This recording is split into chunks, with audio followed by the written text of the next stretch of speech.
from the G4 studios in Los Angeles? He's been in movies. That's true. And I'm sitting next to him. That's true. All right, Kevin and Candace. Kevin and Candace are out shooting the 420 special because there is no rule that says you can't get drunk and stoned on St. Patrick's Day. I think there's some driving rules that say you can't do that. And a lot of rules, but anyway. This is make-believe TV land. We just use our imaginations and we can do whatever we want. Fair enough. As long as we don't leave right here. Yeah. On the show today, Parvesh Sheena Gupta from Outsourced will not be taking your calls from an Indian call center because he is going to be here live in studio. And were you not able to attend PAX East because you're not awesome like me? Oh, sad for you. Well, a member of our AOTS viewer army will fill you in on what you missed. Also, we sent Chris Gore into the desert to visit the infamous Area 51 and get probed by Simon Pegg and Nick Frost. They might also have discussed the sci-fi comedy Paul. I heard he liked it. The probing?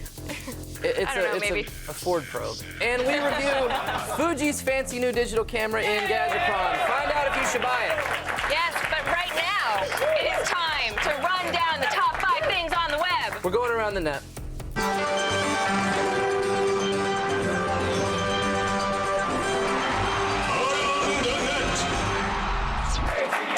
All right, in at number 5 today, a fruit thief gets a surprise.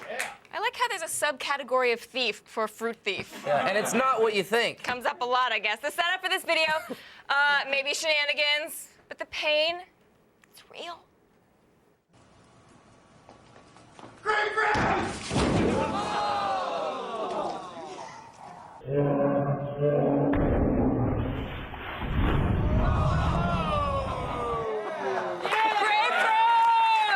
Why was he yelling grapefruit?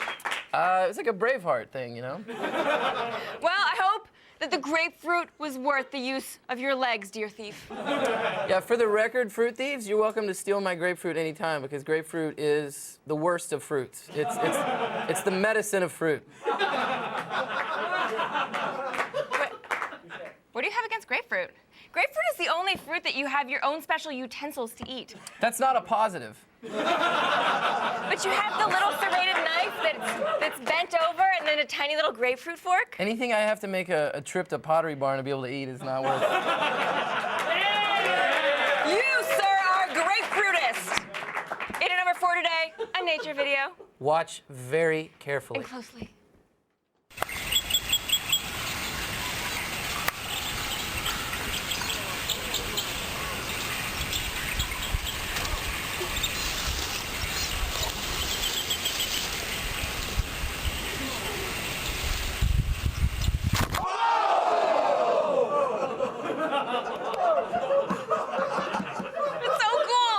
I just pooped myself. I actually really like snakes.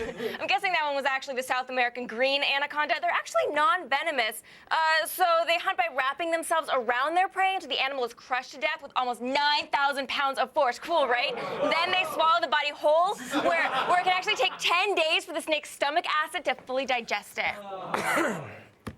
I've pooped again.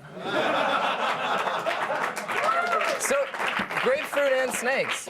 I do. I like grapefruit and snakes. Your Match.com profile is just my nightmare. I get some interesting responses. All right. Today's number 3 item features one of the world's most prominent actors, Jesse Hyman. Now, at this point, okay, you guys are probably asking yourselves, who is that? But trust us, you have seen this guy before. He's been in countless movies and TV shows, lending his nerdy presence to the background of everything from American Pie to The Social Network. Here's his creepy acting reel made even more ominous by the tense tones of Lux Eterna from the Requiem for a Dream soundtrack.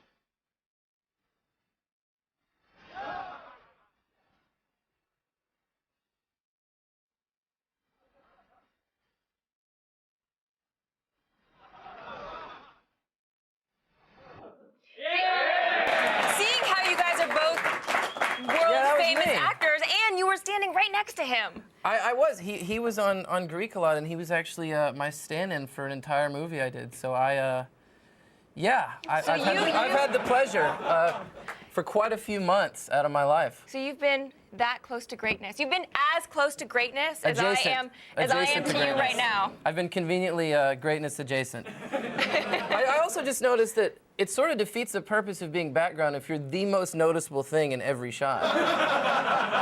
It's weird that they put those white circles on his face every time he was through I there. thought that was an interesting choice, Interesting too. editing choice. Anyway, in at number 2 today, sorry, Jesse, a classic compilation video from the cartoon adaptation of Mega Man. Okay, if you don't remember Mega Man's nemesis, Cutman, don't worry, because there's a good reason. Yeah.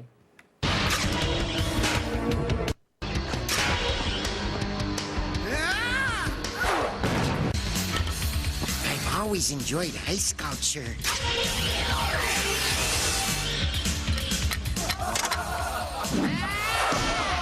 Let's see how you do against Kung Fu Catman! Yeah!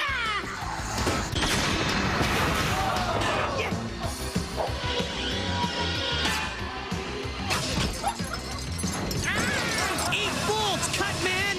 Look out!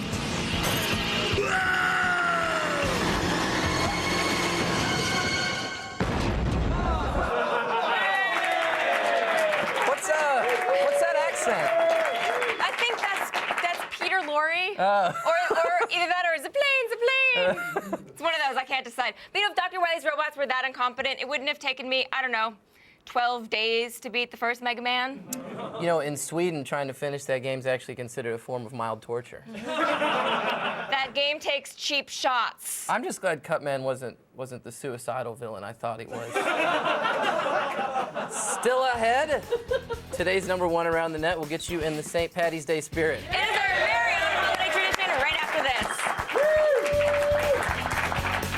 Today's ATN featured a super. The video cuts out just before mealtime.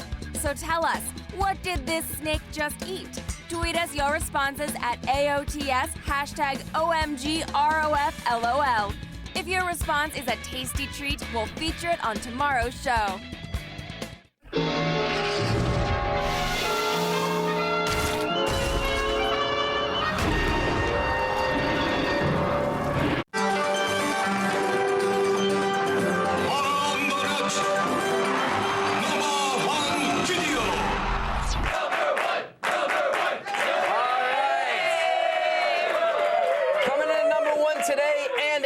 St. Patrick's Day, it's the Alabama Leprechaun. This is very special. Okay, back in 2006, Brian Johnson of NBC News 15 filed the story of a suspected magical Irish creature on the loose. It is now one of the most popular Irish videos on the web.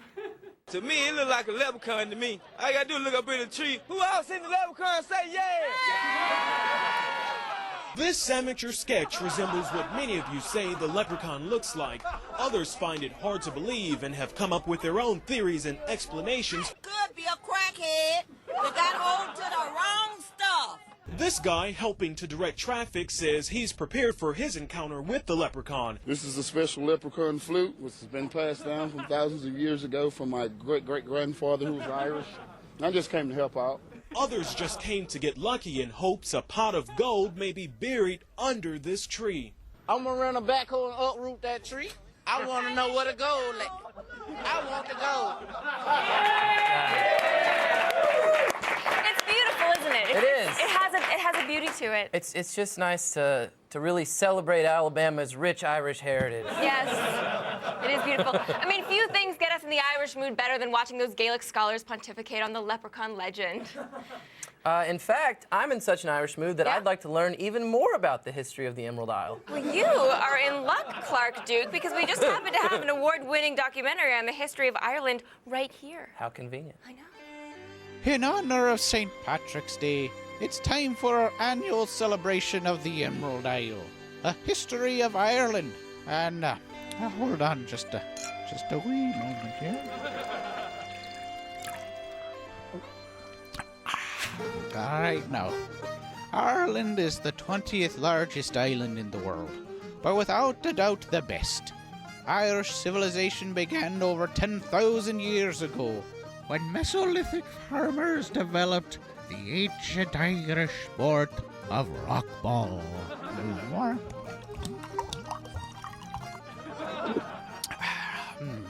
That's where Irish folks throw rocks at each other for fun. And we throw a lot of people into bogs too. Today they're known as bog people, and they creep the hell out of you in museums. If they weren't fighting each other, the Irish were fighting the English, the Normans, and the feared robot armies of Lord Cualta, ruler of West Atlantis.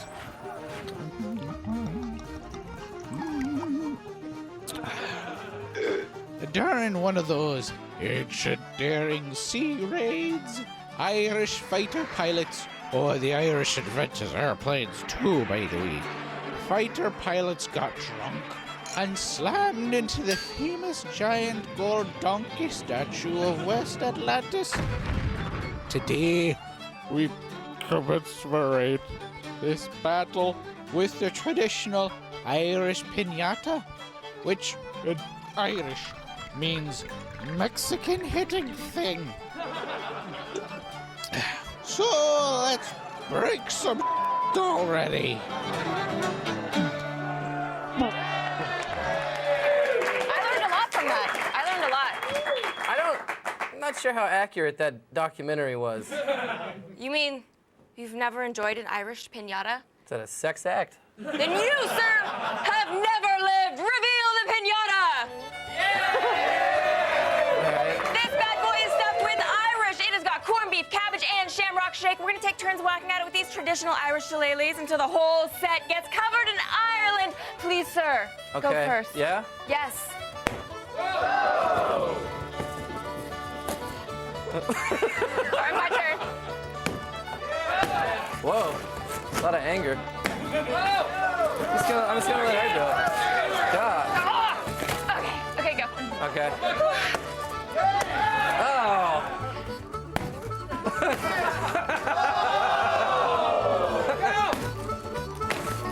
Oh, this is just gross in here.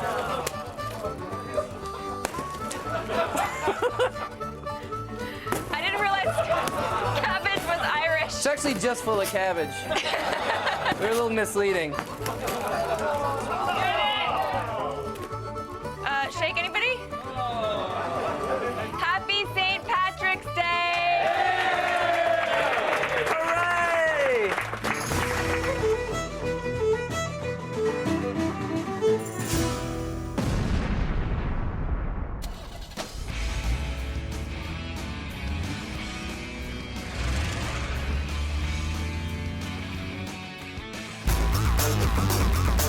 What happens when you pick up a little green man who's into probing? Anyone want one of these? From the creators of Shaun of the Dead and Hot Fuzz comes Paul, a comedy about two sci-fi geeks on a road trip who befriend a space-traveling smartass E.T. and hatch a plan to return him to the mothership. What have you done to him? He fainted. Yeah, but you made him faint. But it's not like I set my phaser to faint. You've got a phaser? Have you guys ever had an alien encounter? I spent a lot of time when I was a kid really looking because I genuinely believed in UFOs. So I saw a few UFOs as a kid, and there was one armada of invading aliens, but they were probably other things. I'm Paul. Paul? Some of my Welsh family kind of claim to have seen UFOs, but they drink a lot of cider. Hey! Reese's Pieces! Yes, thank you. What I thought was great about the film is you really captured the Comic-Con experience. Did you shoot during Comic-Con? We asked if we could, and they wouldn't let us because it's just too crazy. A bunch of companies, Oni Press, all these comic book artists and companies came, brought their stuff. All these people who had just been there came in their costumes. It was like a big party. What brings you to USA? We were on holiday. We've been to Comic-Con. Is there a person that was the inspiration for the character of Paul? For Seth, it was Neil Young, actually. That was where Seth kind of took off with his characterization, which we both really loved. Once we knew who was going to play the part, it helped us kind of shape the character a bit more, you know. Why are we holding hands? So we look like a family. Just a couple of regular guys walking down the street with a small cowboy. There's a lot of downtime when you're shooting a film. What do you guys do in your downtime? Channel 540, DirecTV. Yeah, we watch a lot of porn. Oh! Can you talk about what you guys are going to be doing next? Something with Edgar, or something you're working on? I'm going to restore a lovely 14th century folly. She went back to the RV. Of course. He can read minds. I don't know. I'm doing Mission Impossible at the moment, and then Star Trek in the summer with a bit of luck if that happens on Shedge. If we were to start a rumor that you were going to be in the next Star Trek, Yeah. what character? Uhura. Uhura. Yeah. That would be a good one. There is an Uhura, right? Do you think he'll be okay? Yeah, he'll be fine. Be warned. When you make friends with an outlaw, stoner, alien on the run, it's one trip you won't forget. Anyone? Huh? Paul beams into theaters this Friday. And now, you asked for it and you're gonna get it. Is that a threat or a gift? It's a viewer-requested gadget prawn.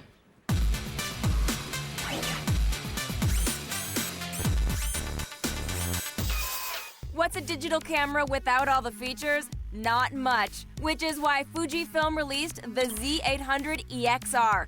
Featuring a 3.5-inch touchscreen, this camera makes picture taking simple, especially since it combines high resolution, low noise, and wide range automatically. There's even a 5x optical zoom, hybrid autofocus, and intelligent image stabilization. So grab the total package for $145. All right, it's a camera. Ta-da! It's a camera. Do you like how it looks? Yeah, it actually... Hesitation. I did not mean for there to be hesitation. I do the lens cover slides down. It actually does have a very nice, solid feel to it. It powers on in about 3 seconds, which is nice because nobody likes waiting around for your camera to boot up. And of course, the Z lights up on the front, which I think is cool. Ta-da! Was that worth the wait or what, guys? Yeah. I know. The most obvious design feature is that there are hardly any buttons because of the 3.5-inch touchscreen. It's being blown out by my orange shirt currently, but it's nice, trust me. How is the touchscreen? How do you like it? Does it work well? It actually does work well. I mean, it does exactly what you expect it to do. A cool thing is when you're in picture mode, which by the time I get there, people will be bored and have changed the channel. Sure.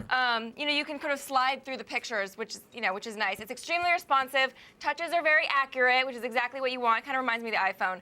The interface rotates with the camera, which is very nice and something that most point-and-shoots don't do very well, so that's nice. The extra screen real estate is also nice for reviewing your shots, diving through menus, being able to swipe through pictures.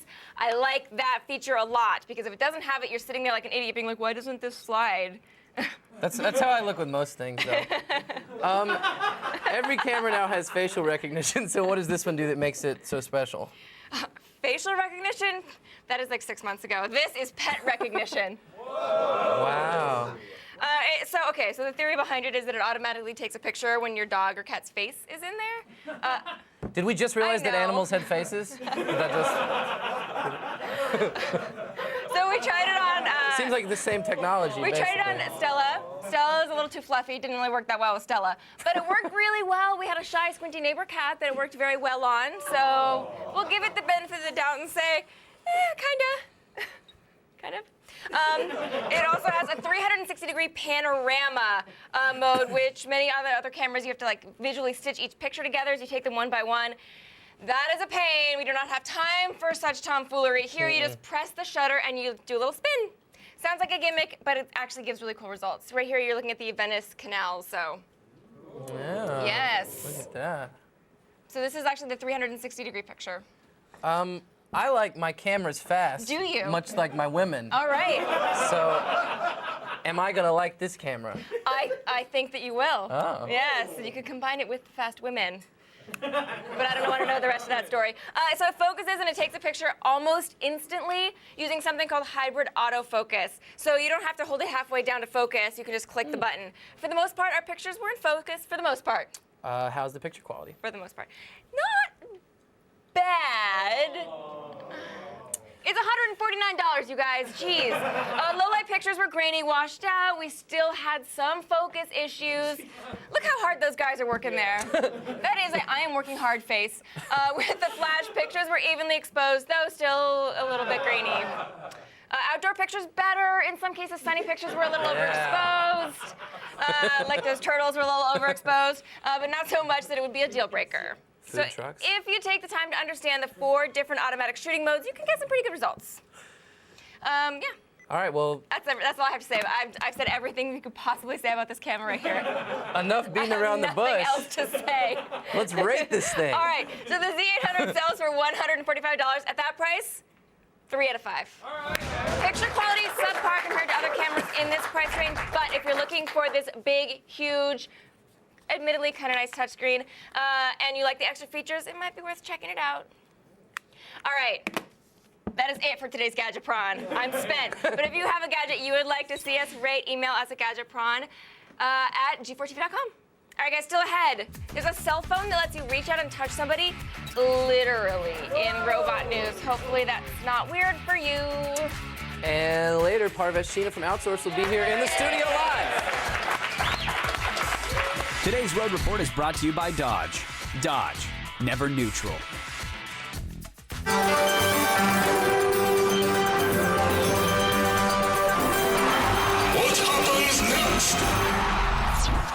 This guy is trying to shake a pesky pussy out of its tree. So, what happens next? Does he shake the tree until the cat flies into the lake? Does the cat jump down and attack him? Or does the tree branch break and they both fall? Find out when we return.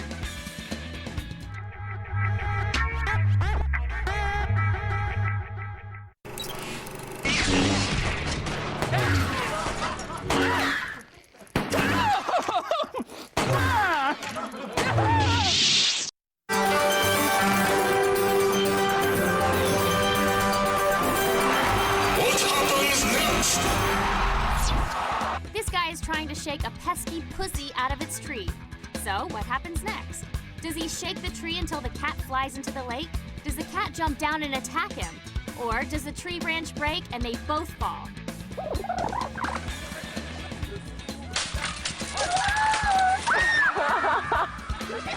They both deserve that, especially the cat. That pussy knows what he did. Oh, that poor cat. She was not expecting that. I just got back from PAX East, and it looks like I wasn't the only one with a fondness for AOTS in Boston. Here's a member of our viewer army at the Penny Arcade Expo.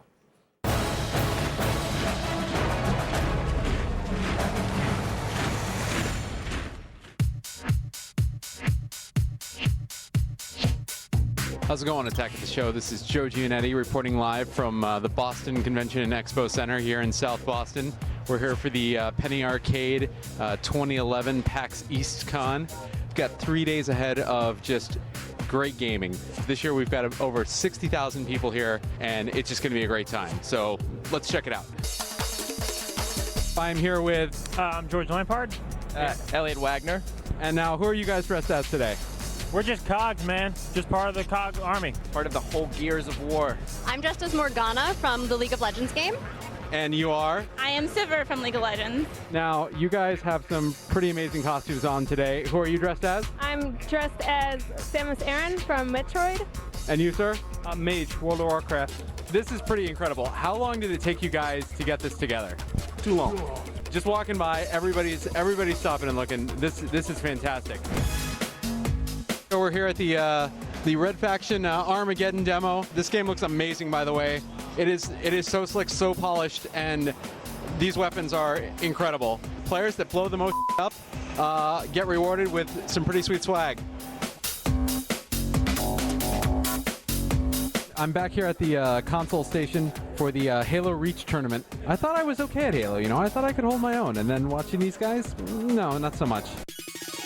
Hey guys, we're here for the X-Play Live taping. You're gonna see a bunch of familiar faces pretty soon, and I've heard, based on last year's X-Play Live, that this is not the panel to miss. X-Play, X-Play, X-Play, X-Play, X-Play, X-Play, X-Play. Suddenly it becomes a Pokemon dance battle.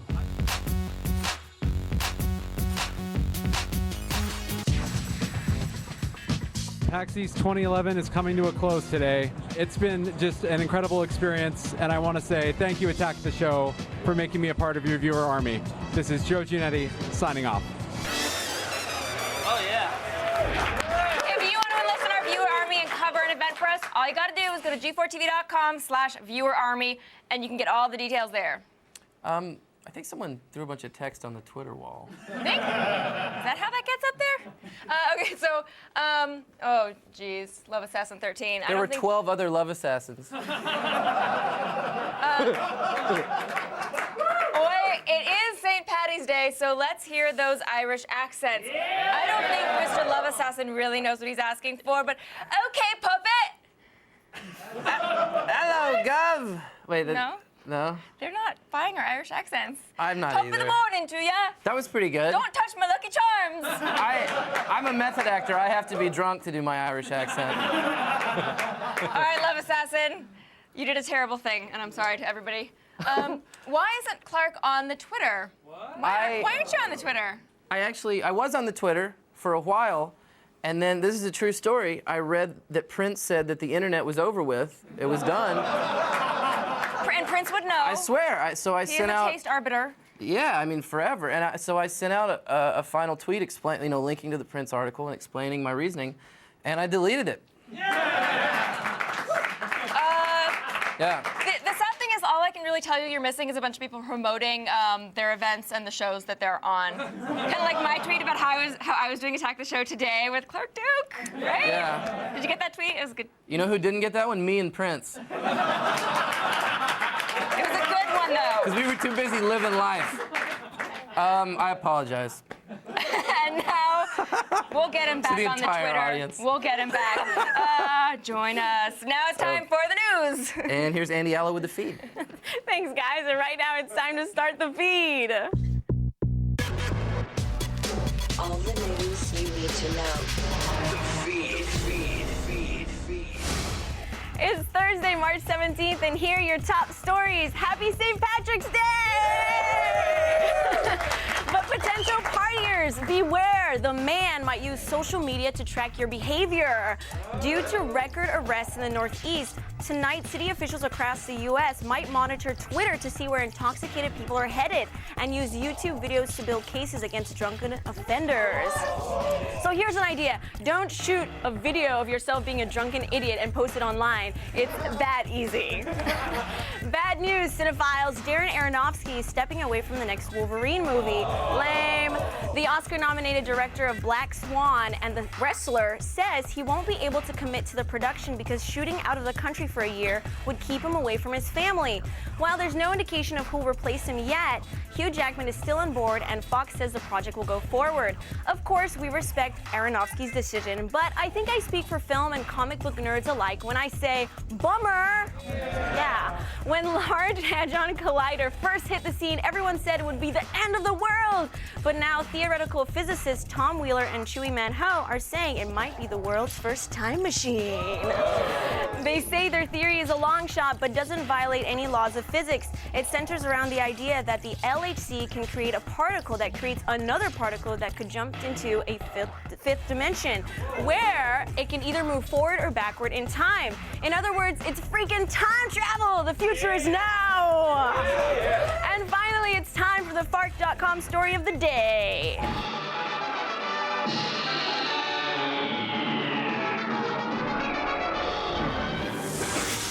In America, we love our booze. But are you wondering which states are more prone to hitting the bottle than others?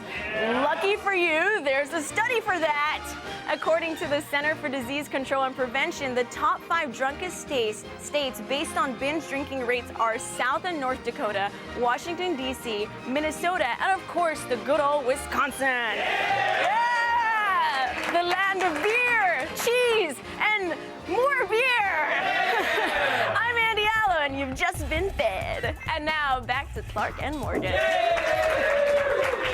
Today's robot news features a cell phone that's designed to let you, quote, feel and touch the person you're talking to. Ooh, he did it again. The future's gross.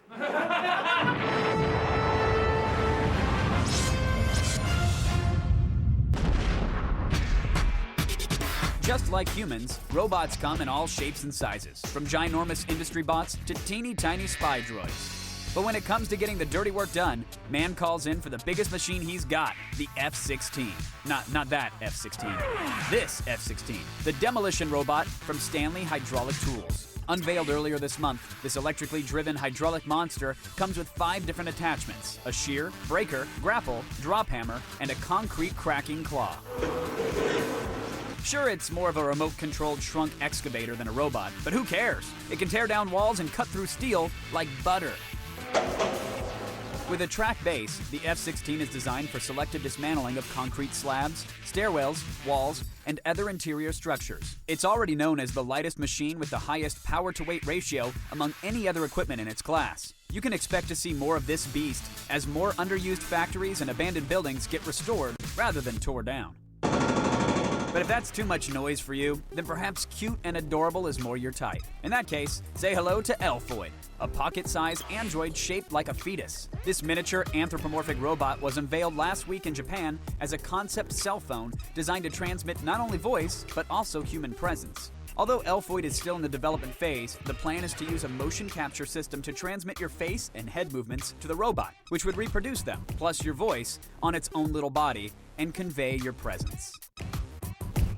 Elfoid's predecessor, the Telenoid, is a larger, infant-sized android that operates with a similar telepresence technology. But with Elfoid's small size, the idea is that it will become an innovative communication device that people can carry with them like a cell phone. Besides, your voice only says so much. But with a pair of rosy cheeks and warm hands, the Elfoid's face and body will transmit modes of appearance, motion, and touch.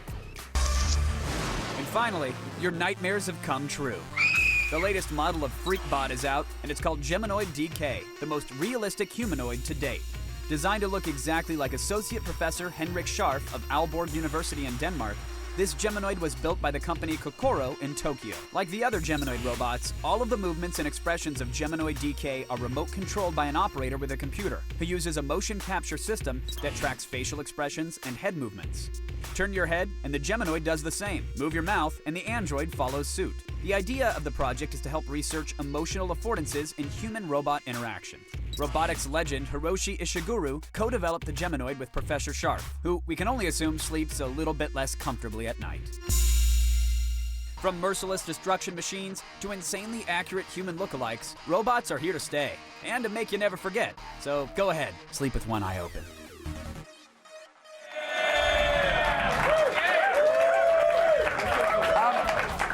I'd just like to mention that guy's name was Chewy Manho from the previous segment. That's all. Yeah. All right. I think it needed to be said. All right, stay tuned. Harvest Cheetah from Outsource will be here live in studio to talk about life in a pretend call center. Press 0 to speak to an operator. A special St. Patrick's Day message from Tiny Morgan. This St. Patrick's Day, remember to drink responsibly. Ooh, hit me up with another one, Seamus.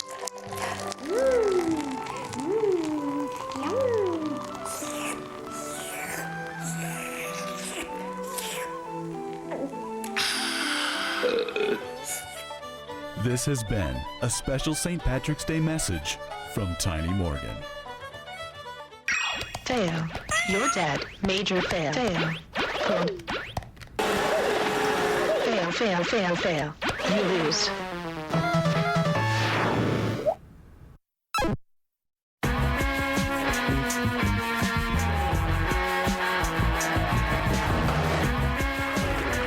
Normally, call center operators would only inspire rage, but NBC figured out how to make a comedy about them. Please welcome Parvesh China. First of all, happy St. Patrick's Day. And to you, happy St. Pat's. Thank you. I see you have a little bit of green under there. I do, I'm representing. You're representing a little bit? Yeah. Because you have a little bit of Irish roots. I do. You know, I feel it's all the countries that start with I. Indians, Italians, Okay. and Irish. We all like to drink. Perfect. Yeah. But you were actually born in Chicago. Yeah, I'm a Chicagoan. Which definitely has an Irish tradition. Yeah, a little bit. You know, we dye the rivers green every St. Patrick's Day. Just can't be good. It is very green. It's good for the environment. I don't think that's how it works. I think it is. I think it is. So have you been celebrating St. Patty's Day? I've been up since 5 in the morning drinking.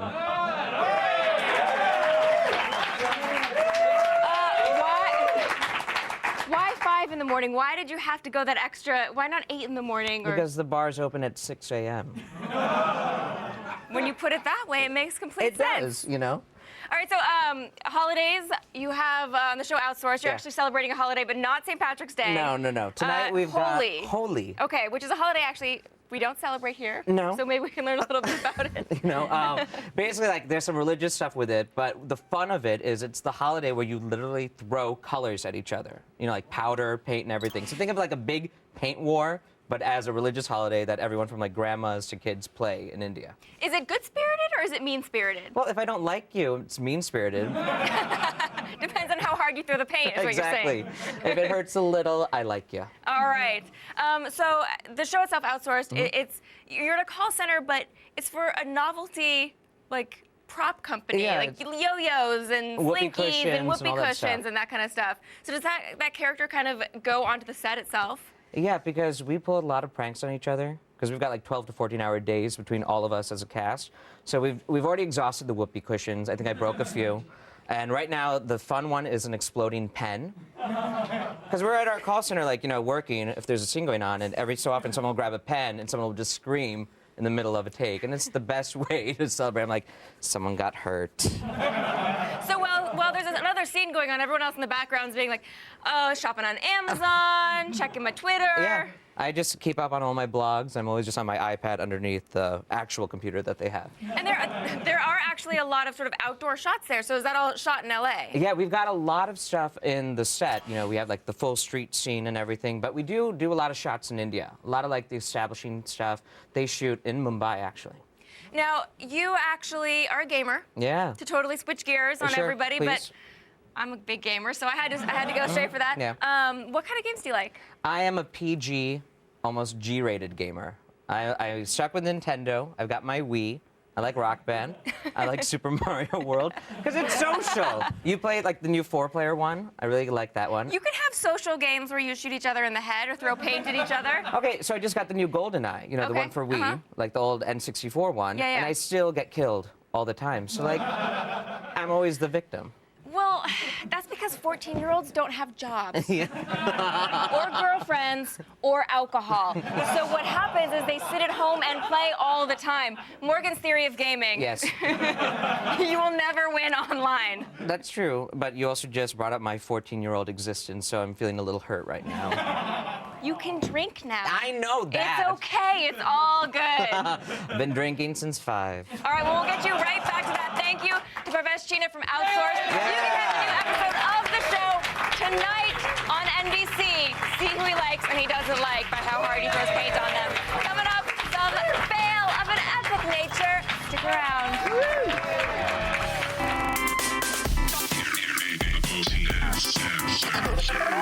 The Oscars in 1 minute, give or take. Yes, do it. Get it? Yeah! Coming up tomorrow on an all-new Attack of the Show. It's the return of Bustus and a look at her never-before-seen blooper reel. Then it's an all-new weekend edition of TV Tuesday with Chris Gore when he brings us the Aristocrats and the Tillman story. And before you watch UFC 128 on Saturday, UFC fighter Nate Rockquarrie joins us for MMA Chokehold to predict whether John Jones or Mauricio Shogun Rua will win the light heavyweight title. See it tomorrow. Guys, are you up there? Oh, there you go. Hey, everybody. Kevin from Attack of the Show. Oh, God. Sorry I'm not on the program, but I am knee-deep in the heart of the Emerald Triangle in Northern California. I've been on the hunt day and night for these mysterious marijuana grow fields, some of them rumored to be 80 acres in size, with hundreds of plants each. And I'm telling you, have you seen the... Have you seen the Hilton? That didn't work. I promise I was knee-deep in the Emerald Triangle. It was yesterday. It was cold and miserable. I couldn't feel my toes. There were a lot of hippie folks around, and there was a lot of weed, and you will see that on our 420 special, but I forgot to make a little video for you, Clark and Morgan, so hi. Have a great show. Love you lots. But I'm gonna go to the lobby. It's really cold, and I said this was a stupid idea. Stop filming! Working hard, I see. Working hard. Are you lucky people at home? It's time for today's epic fail and an important reminder about rock climbing. If If you've seen the movie 127 Hours, you know that being outside is dangerous. It is. But boulders are not the only things that can fall on you in the mountains.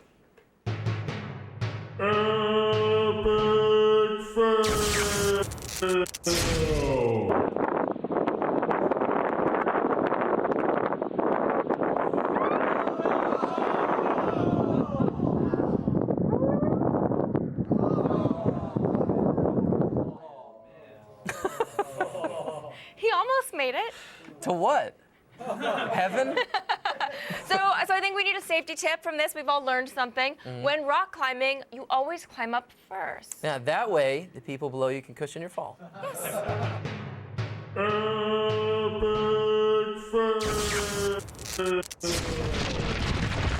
All right. Okay, we're going to see if we can get you back into Twitter now with some amazing tweets from the Twitter wall. Hopefully the people at home will not disappoint us. I have to do this. Yes, you do. All right. Tay Clark, you're awesome. Okay. My fans, not big fans of spelling. Yeah, okay. First of all, I'm going to say But we thank need you. capital C, and then we're going to need Y-O-U''RE, Y-O-U''RE. Okay, thank you. I appreciate it, though. I really do. What are some of the codes to live by in Morgan's theory of gaming? If you get beat, you just say that it was by a 14-year-old with no girlfriend and no life and no friends and no job. Insult your opponent. Exactly. And the audience. All right, thanks to our guest, Parvesh China. And special thanks to Clark Duke. That was for Danny.